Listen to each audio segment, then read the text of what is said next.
Salam and hi everyone, I am Fatin. I'm going to be sharing with you about my career journey, especially how I got to study abroad in the United States, as well as some advice and suggestions for you guys.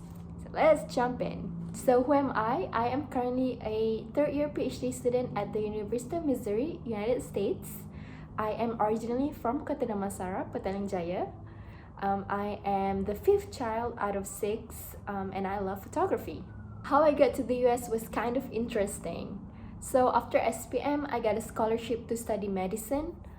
It was actually by Mara. We had to do 2 years of A-level at College Technology Timur, so I did that.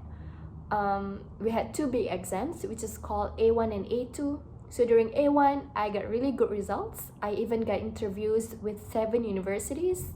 I think about 7. And then during A2, I did not get a good result. And so Mara gave us some options. We either had to repeat the test or we can change our major but still go study abroad.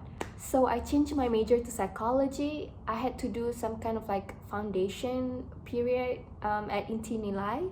So I spent a couple months there before I flew to the US in 2014. Life in the US is really fascinating, really exciting. We got to see some snow. Psychology classes are really interesting. So we got to learn about people, learn about why people behave certain ways, why people think certain ways. But we don't get to read minds. So no, we don't learn mind reading. And the faculty, which is the teachers, are really helpful. You can talk to them about anything. Classes are really laid back. There's no like uniform. You can wear whatever you want. You can bring your laptop in and take notes. Well, some teachers don't allow that, but most classes will. I also got involved with a lot of clubs and organizations. One of my favorite organizations was, of course, the International Student Council. We deal with a lot of international students' issues and experiences, and we also got to share our own culture and learn from other people as well. And so that was really cool. And then during my final year, I got to do an internship. So my internship was with the Asian Affairs Center. I was helping out with their exchange program. So they got students from South Korea, Thailand, and Japan, and many others. And so I was mostly helping out with their admin stuff, like organizing trips and stuff like that. It was a really cool experience because I learned a lot of skills, like managerial skills, interpersonal skills, how to deal with people, at the workplace from different culture. That internship also led to how I got here. So my supervisor at that time was actually organizing this new program called Miss International Experience. So he needed a help, and so I was already doing a lot of stuff with them, and so I was just, I was like, why not? Let's do this.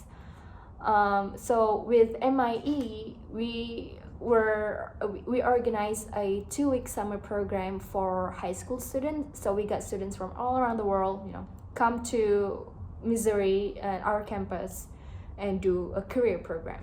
And so I thought, man, this is such a good opportunity, and I just cannot leave yet. And so I decided to apply for a master's. I got in.